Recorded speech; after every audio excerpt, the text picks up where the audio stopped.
ያን ከመጣው ሰው ጋር መነጋገር ጀመረች። ለምን እዚህ መጣ?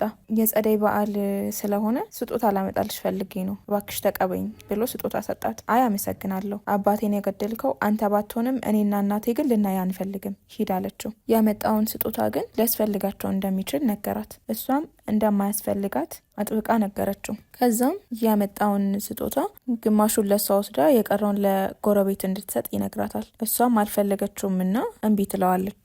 ያን ስለቆየች እናትየው ማን ነው እዚያ ያለው ብላ ትጠይቃታለች። እርሷም እናትየው እንድታቅ ስላልፈለገች ማንም አይደለም ትላታለች። ከዛ ግን ሰውየው እኔ ነኝ ብሎ ድምፁን ያሰማታል። እናቷም አንተ ወንጀለኛ ብላ ጠርሙስ ታነሳና ልትመታው ትነሳለች። ጠርሙሱን በምትወረውርበት ሰዓት ግን የጠርሙሱ ስባሪ ፍንጣሪው የያንን እጆች ይጎዳታል። እናቷ ግን እሱን ባለማስተዋል ድጋሚ ሌላ ብርጭቆ አምስታ ልትወረውርበት ወደ ውስጥ ትገባለች። በዚህ ጊዜ ያን ሰውየው ተነስቶ እንዲሄድ ትለምነዋለች። ይዞ የመጣውንም ስጦታ ብሎ ያመጣላቸውንም እቃ ይዞ እንዲሄድ ትገፋፈዋለች። እናቷ ሁለተኛ ያነሳችውን ጠርሙስ ስትወረውርበት ሰውየው እየሮጠ ይሄዳል።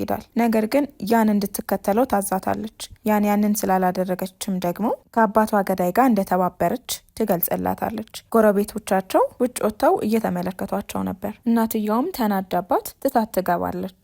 በዚህ ጊዜ የተሰባበሩ ብርጭቆዎችንና እንደ ስጦታ ብሎ ያመጣላትን እቃ ትቶ በመሄዱ ሰውየው ያንን ማነሳሳት ትጀምራለች። በዚህ ጊዜ ቻን ወደ እሷ ይመጣል። ያን ስትመለከተው እየተከተላት እንደሆነ ትጠይቀዋለች። ያንን ከመመለስ ግን ቻን እጇን ይመለከትና እየደማ ስለነበረ እጇ እንደተጎዳ ይገልጽላታል። መታከም እንዳለባትም ይገልጽላታል። ያን ግን ጥያቄዋን እንዲመልስላት ትጠይቀዋለች። እየተከተልከኝ ነው እኔ ሳላውቅ? ከዛም ስለረዳት ብቻ ወደ ህይወቷ ሊገባ እንደማይችል ትገልጽለታለች። ቻንም መናደዷን ስላወቀ በጣም ይቅርታ፣ ግን የራሴ ምክንያት አለኝ። አሁን ግን መርፌ መወጋት አለብሽ፣ ከዚያ እነግርሻለሁ ይላታል። እርሷም አልፈልግም ትልና በሩን መደብደብ ትጀምራለች። እናትየው በሩን ዘግታ ስለነበረ እናቴ በሩን ክፈቺ እናቴ። እናቷ ግን እየሰማች ዝም አለቻት። እናቷ በሩን ስላልከፈተች ቻን በግድ ጃኬቱን አልብሶት ይዛት ይሄዳል። እነሱም ከሄዱ በኋላ ወታ ስትመለከት በቦታው እንደሌለች ታያለች።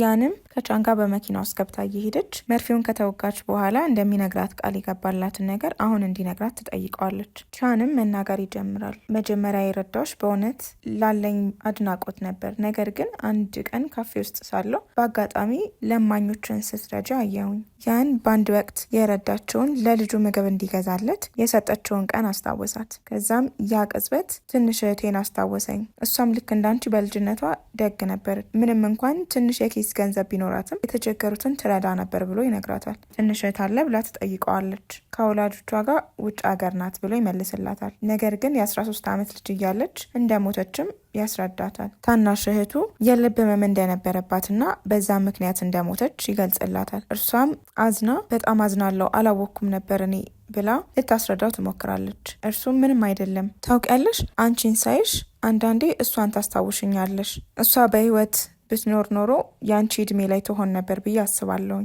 ያን ምን ትመስል ነበር ብላ ጠየቀችው። እናም ቻን አንቺ እና እሷ ደግሞ አንድ የሚያመሳሰላችሁ ነገር አለ ብሎ ይነግራታል። ምንድነው ብላ ትጠይቋለች። በጣም ግትር መሆናችሁ ይላታል። ያንም ያቺ ትንሽ ልጅ እንዴት ግትር መሆኗን አወክ ብላ ትጠይቀዋለች። በአንድ ወቅት ታናሽ እህቱ ያደረገችውን ነገር ይነግራታል። የምትፈልገው የመጀመሪያ ደረጃ ትምህርት ቤት ለመግባት ስትል ወላጆቿን ለመቃወም ለቀናት ምግብ ሳትበላ ቀርታ ነበር ብሎ ይነግራታል። ከዛም በኋላ ቁስሏን ትመለከትና ቁስሏ እንደዳንና ስልኳን ስላለያዘች እናትየውም ስለምትጨነቅ ወደ ቤት መመለስ እንዳለባት ትነግረዋለች። እርሱም መርፌ ሳትወጋ ወደ ቤት እንድትመለስ እንደማይፈቅድላትና ሂሳቡን ደግሞ እራሱ ከፍሎ ሊመጣ እንደሚችል ይነግራታል። ቻን ሂሳቡን ለመክፈል ሹፌሩንና ያንን ትቷቸው ይሄዳል። በዚህ ጊዜ ሹፌሩ በታናሽ እህቱ ምክንያት በጣም ያዘን እንደነበረና ከእሷ ጋር ከተገናኘ በኋላ ግን እንደተሻሻለ ይነግራታል። የያን እናት ቦርሳዋን ስትመለከት ተቀዶ ስለነበረ ቦርሳዋን መስፋት ትጀምራለች። ቻን ትኩስ ነገር አምጥቶ ይሰጣታል። ያንም ተቀብለው ስላደረገላት ነገር አመስግነው ቀድሞ እሱ መሄድ እንደሚችልና ከዛ በኋላ እሷ መውጣት እንደምችል ትነግረዋለች። እርሱም ቤተሰቦቹ ጋር ቢመጣም ቤተሰቦቹ ስለሌሉ እና ስልኩን እየመለሱ ስላልሆነ ዛሬ ምንም ነገር ማድረግ እንደማይችል ይገልጽላታል። ከዛም ሹፌሩ ምግብ ይዞ እንዲመጣ አዞት ስለነበረ በአቅራቢያ ያገኘውን ምግብ ይዞ እንደመጣለት ገልጾለት ያመጣውን ምግብ ይሰጠዋል። ሹፌሩም መኪና ውስጥ እንደሚጠብቃቸው ገልጾላቸው ትቷቸው ይሄዳል። ያመጣውን ምግብ መብላት ይጀምራል። ነገር ግን ያን ምግቡን እየበላች ከአባቷ ጋር ታሳልፍ የነበረውን ጊዜ ማስታወስ ትጀምራለች። አባቷ በህይወት እያለ ምን አይነት ደስተኛ ኑሮ ይኖሩ እንደነበረ ትዝ ይላታል። የዛን ቀን ደግሞ የእድል ሳንቲምን እንደሰጣትና እሷም የተቀበለችበት ቀን እንደነበረ ታስታውሳለች። የያን እናት ቦርሳዋን እየሰፋች ታለቅሳለች።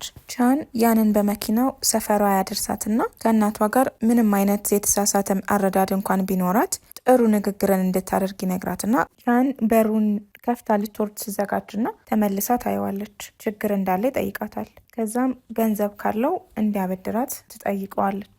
ምክንያቷ ደግሞ ስትመለስ ቲኬት መግዣ እንዲሆናትና ከእናትየው ምንም አይነት ገንዘብ መውሰድ እንደማትፈልግ እና ፍቅረኛዋንም እንዲያስብ እንድታደርግ እንደማትፈልግ ትነግረዋለች። ቻንም ምን ያህል እንደሚያስፈልጋት ይጠይቃታል። ያንም ያለፈው ጊዜ 400 እንደተቀበለችውና የአሁኑን ደግሞ 600 እንደምትቀበለው ገልጻለት፣ ነገር ግን ቀጣይ ጊዜ ላይ እንደምትከፍለው ትነግረዋለች። እርሱም ፈገግ ብሎ ይመለከታትና ከሹፌሩ ላይ ያለችውን ገንዘብ ይቀበልላታል። ያንም የሰጣትን ገንዘብ ትቆጥርና የሚያስፈልጋትን ብቻ ወስዳ ቀሪውን ትመልስለታለች። ከዛም የሚቀጥለውን ጊዜ ላይ ሻንጋይ እንዲገናኙ መልካም ምኞታቸውን ተገላይጸው ይለያያሉ። ሹፌሩንም እንዲሄድ ያዘዋል። ነገር ግን ሹፌሩ ትንሽ መጠበቅ ካለባቸው ሊጠብቋት እንደሚችሉ ይገልጽለታል። እንደማያስፈልግ ይገልጽለትና መኪናውን አስነስተው ይሄዳሉ። ያን የቤታቸውን በር ከፍታ ወደ ውስጥ ትገባና ወደ ኩሽና ስትገባ እናቷ ምግብ እያበሰለች ታገኛታለች። ከዛም ምግቡ ገርቦ ሊመገቡ ሲሉ ያን እናትየውን ለመርዳት እጇን ስትዘረጋ እንደማያስፈልግ ትገልጽላትና ምግቡን መጨማመር ትጀምራለች። እናትየውም ጎበዝ የኮሌጅ ተማሪ መሆኗን ለልጇ ትነግራትና ነገር ግን ገንዘቧን በጊዜ እንድታስገባላት እንዳትረሳት ትገልጽላታለች። ያንም እናትየው ያለችበት የጤና ሁኔታ ልክ እንዳልሆነ ትገልጽላታለች። እናቷም ያለባትን የአእምሮ እክል ለማዳን አባቷን የገደለውን ሰው ማግኘት ብቻ እንደምትፈልግ ትገልጽላታለች። ከዛም እንድታገኘው እንድትረዳት ትነግራታለች። እናቷም ተመልሳ ወደ ቤት እንዳትመጣ ትነግራትና ይጨቃጨቃሉ። ከዛ በኋላ በምሽት ያን ግቢያቸው ውስጥ ወደሚገኝ ወንበር ላይ ሄዳ ተቀምጣ ያለ የአዲስ ዓመት መግለጫ ርችት ይለኮሳል እና ሰማዩ ላይ ደግሞ መብራት ይጀምራል። ያን ለሴት ጓደኛዋ መልካም አዲስ ዓመት መልእክት ትልክላታለች።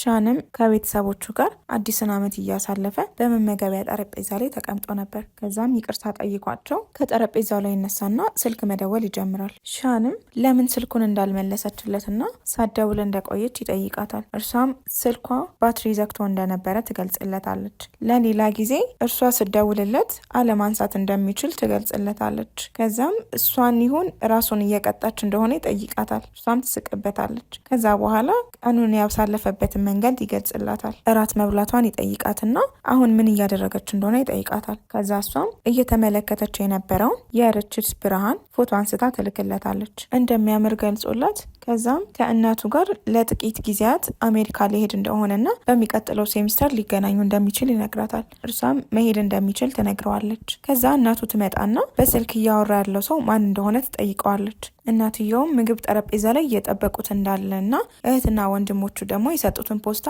እንዲያነብ እየጠበቁት እንደሆነ ገልጻለት ትሄዳለች። እርሱም እየጠበቁት እንደሆነ ገልጾላት ያንን እንደሚያፈቅራት ይገልጽላትና ስልኩን ይዘጋል። ያንም ፍቅሯን ገልጻለት ስልኩን ትዘጋለች። ከዛ በኋላ ሴሚስተሩ ከመከፈቱ አንድ ሳምንት በፊት ቀድማ ወደ ትምህርት ቤቱ ትመለሳለች። በዶርማ የነበሩ ልጆችም ከቤተሰቦቻቸው ጋር መቆየት ደስተኛ ስላላረጋቸው ወደ ትምህርት ቤት እንደተመለሱ ይነግሯታል። ምሽት ላይም ለሌላኛዋ ጓደኛቸው ደውለው ለአራት ሆነው ወደ መሸታ ቤት ሄዳሉ። ከዛም በዛ እየተዝናኑ እያለ ከአንድ ወጣት ጋር ይጋጫሉ። እናም ያንን ገፍትሮ ይጥላታል። በዚያ ከነበሩት ከጓደኛው ጋር አንደኛውን መተውት ስለነበረ መሯሯጥ ይጀምራሉ። ከጭፈራ ቤቱም እየተሯሯጡ ይወጣሉ። ከኋላቸው የተጣሏቸው ወንዶች እየተከተሏቸው ነበረ። ከዚያም የቆመ ባስ ይመለከቱና ወደዚያ ይገባሉ። ወደ ባሱም ይገባሉ። ከዛም እየተከተላቸው የነበረ ወንድ እነሱ ከሄዱ በኋላ ቢደርስም ባሱን እየነዳ የነበረው ሹፌር ሊከፍትለት ፈቃደኛ ስላልሆነ ትቶት ይሄዳል። ከዛም ያመልጧቸዋል።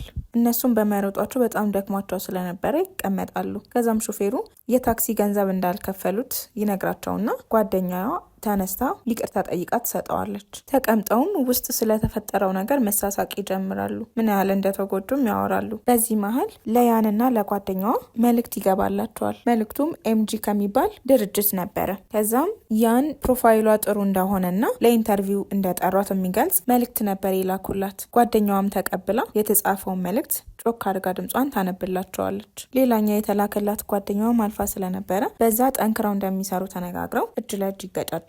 ተማሪዎችም መመለስ ይጀምራሉ። ዶርሞ አካባቢ የሻን ጓደኛ ያንን ይመለከታታል። ሰላም ይላትና ለሌላኛዋ ጓደኛዋ እንደመጣ ስትጠይቀው እሷን ለማግኘት ሳይሆን ራሷን ያንን ሊያገኛት እንደመጣ ይነግራታል። ከዚያም በእጇ ከረሜላ ይዛ ስለነበረ ከረሜላ እንደምትወድ ይጠይቃታል። ሻን ከረሜላ ስለሚወድ እንደያዘች ትነግረዋለች። ነገር ግን ሻን ከልጅነቱ ጀምሮ ከረሜላ እንደማይወድና እርሷ በጣም ከባድ ጊዜያቶችን እያሳለፈች ስለሆነ እሷን ሊረዳት ፈልጎ እንደሚሰጣት ይነግራታል። ከዛም ትኩር ብላ ስትመለከት ጊዜ እየቀለደ እንደሆነና ሴቶች ጣፋጭ ነገር ስለሚወዱ እያመጣላት እንደሆነ ይነግራታል። ከዛ ግን ሻን ወደ አሜሪካ መሄዱንና ከእናቱ ጋር መቆየት እንደማይፈልግ በዛም ደግሞ ትምህርትን መማር እንደማይፈልግ የሚፈልገው ከእሷ ጋር መኖር እንደሚፈልግ ጓደኛው ያንን እንደነገረው ይነግራታል። እናም በማይክሮ ኢኮኖሚ በሚባል ትምህርትም ደግሞ እንደወደቀና አንድ እድል ብቻ እንዳለው አሁን ከተፈተነ በኋላ ማለፍ እንደሚችልና እንደማይችል እንደሚያረጋግጡ አስተማሪዎቹ እንደነገሩት ይነግራታል። ጓደኛውም ሻን ይሄን ያህል አፍቃሪ እንደነበር እንደማያውቅ ይገልጽላትና ለሷ ብሎ ዲፕሎማ ሊያገኝ እንደማይችል ለሷ ብሎ ደግሞ ውጭ ሀገር ሄዶ መማር እንደማይፈልግ ይነግራታል። ከዛም ጎበዝ ተማሪ ስለሆነች የወደቀበትን ትምህርት እንዲያሻሽል እንድትረዳው ይነግራታል። ከዛም ሻን ገና እየገባ ስለነበረ ቦርሳውን እዛው ያስቀምጥና ከእርሷ ጋር ይገናኛሉ። አቅፋትም ማውራት ሲጀምሩ ጓደኛው የሚመለከተውና ሲንግል ስለሆነ ሊያስቀናው እንደፈለገ እሱ ግን መቅናት እንደማይፈልግ ያወራውና ቦርሳውን ይዞት እንዲሄድ ነግሮት ያንና ሻን ተያይዘው ይሄዳሉ። የያዘችውንም ከረሜላ ትሰጠዋለች።